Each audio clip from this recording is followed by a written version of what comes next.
Your stalled book project is not dead, and in this video, I'm going to share with you how you can bring it back to life. I'll show you how to reignite your excitement, rebuild momentum, and fall back in love with your manuscript without feeling stressed or overwhelmed, because your manuscript is still alive and waiting for your return, dear happy writer. It's waiting for you to come back to it with fresh energy and a playful heart. If you're new here, I'm Maria and I'm a happy writer, and I'm here to cheer for you on your writing journey. And here are the steps to take to rekindle your passion for a stalled book project. Step number 1, understanding why your stalled book project isn't a failure. It could be that it's been weeks, months, or maybe even years since you last looked at your manuscript. And the more time passes, the harder it feels to get back to it. But it's time to open your manuscript again, because the longer you let it sit, the more you start wondering if you're actually capable of finishing this book. But you can do it. You just have to reconnect with the love you had for your book project in the beginning. Focus on that feeling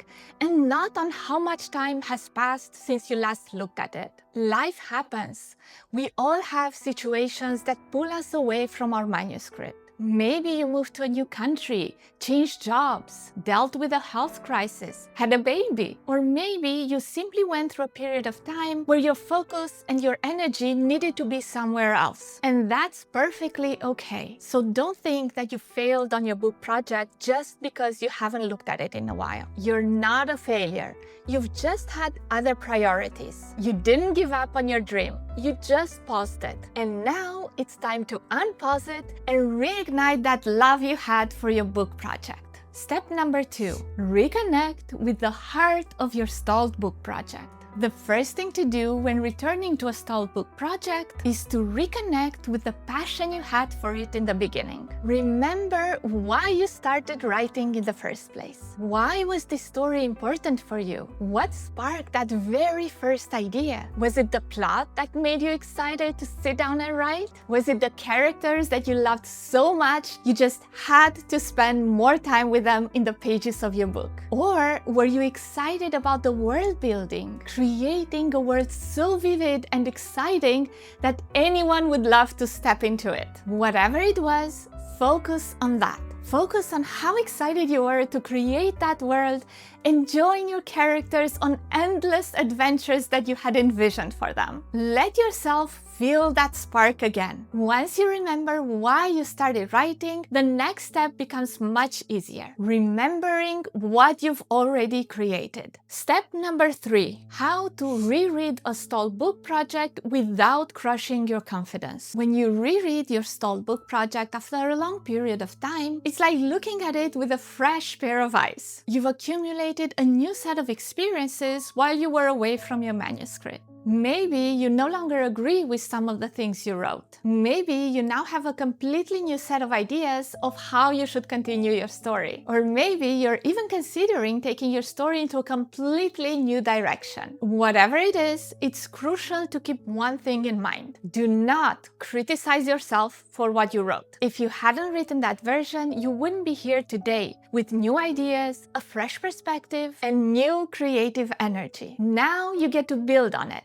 You can change what's not working and shape your manuscript into something even better based on everything you've learned in the meantime. So when you reread your manuscript, don't read it like an editor. Read it like a curious reader who really wants to know what happens next. That way, instead of criticizing what you wrote, you're more open to new ideas as you reread your manuscript and start imagining where to take your story next. As you're reconnecting with your story, make sure that you're taking notes while you read it. Write down the main ideas, what worked, what you need to change, to add, and what you should remove from your story. These notes will become your roadmap as we go into the next step, where you actually have to start writing again. Step number 4, shrink your stalled book project into smaller pieces. Coming back to a stalled book project might feel overwhelming. You suddenly feel so behind and you feel like there's so much to do, you don't even know where to start. But don't let that overwhelm take over and stop you from returning to your manuscript. I think that's one of the main reasons we find it so difficult to return to a book project that we've put on hold for a long time. It's suddenly so much to do. But here's the good news. You don't have to do it all at once. Start with baby steps. You don't have to finish your book in one session. You can choose to write just 100 words or 200 words in a day. The goal at this stage isn't to do everything. It's to get back into the habit of writing in your manuscript.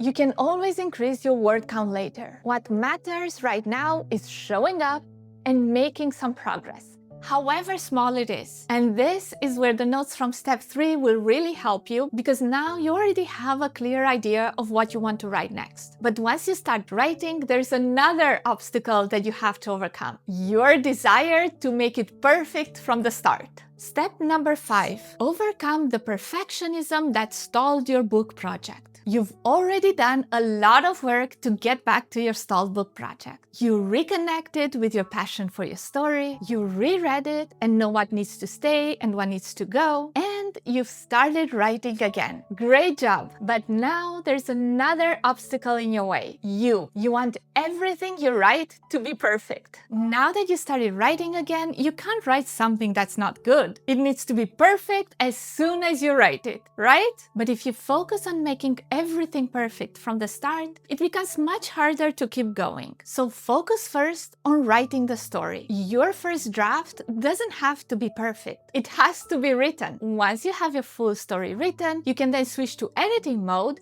and polish your manuscript until it shines. And just like that, step by step, word by word, your stalled book project starts to come back to life. And if you follow these steps, you'll not only rekindle with your love for your manuscript, you will start building momentum again. But there is one more powerful step that you can add to help you keep going. And that is to visualize the finished version of your stalled book project. There will be moments when writing feels slower, new ideas feel harder to grasp, and worries start to creep in again. And that's completely normal. In those moments, besides reconnecting with the passion you had for your book project in the beginning, it might be also helpful to visualize the finish line. Picture yourself holding your published book in your hands. How exciting is it to see all that hard work pay off? To see your story out into the world. Visualizing your dream come true will give you that extra push you need to keep writing, especially during the difficult times. But as I always say, it's also important to enjoy the journey, not just the destination. So as you keep going, don't focus only on that one big moment. Look for ways to make the entire writing process more fun. Find small moments of joy in your writing sessions. When you enjoy the whole process, it's much more likely to keep showing up and actually finish your book. Before moving on to a bonus step, if you're enjoying this video, then please like the video and subscribe to my channel for more tips on being a productive, happy writer. Now here's the bonus step, and this is a very important point I need to address related to getting back to a stalled book project. And that is that it's okay to abandon a stalled book project. Wait, what? You just told me how to rekindle my love for a stalled book project, and now you're saying I should abandon it? Not quite. What I am saying is this. After going through all the steps that I mentioned earlier, you might actually realize that you no longer feel the same way about your manuscript as you did before. And that's also okay. Maybe you're ready to get back into writing, but just not that story. Maybe your creativity is pulling you in a completely different direction. If that's the case, it's important for you to know that you don't have to force yourself to get back to a project that you no longer feel excited about. This actually happened to me. The first book I wrote was a young adult space adventure, and I even had planned a whole series. Then I wrote a sweet romance novel, something completely different from my first book, and I loved them both. But after taking a break from writing, when I came back, I noticed something interesting. My mind kept going back to the romance story. I loved the characters that I created for my romance series, and I simply have to share their stories. So instead of forcing myself to return to the sci-fi stories, I'm choosing to put them on a longer pause so I can focus on the stories that are most important to me right now. I'm not abandoning sci-fi completely, at least not yet. I'm just giving myself permission to follow what feels right for me now. And I'm very happy with this decision because this is where my heart is right now. The key takeaway is this: make sure that your decision is coming from clarity and not from fear. Make sure that you're not avoiding your book project because it feels hard. You're choosing the project your heart truly wants to write next. Sometimes moving forward means continuing your story, and sometimes it means choosing a new one. Are you ready to get back to your book project? Or are you more excited about a new book idea? If you enjoyed this video, you might also enjoy this other video on how to deal with self-doubt as a writer. Keep writing and have fun writing!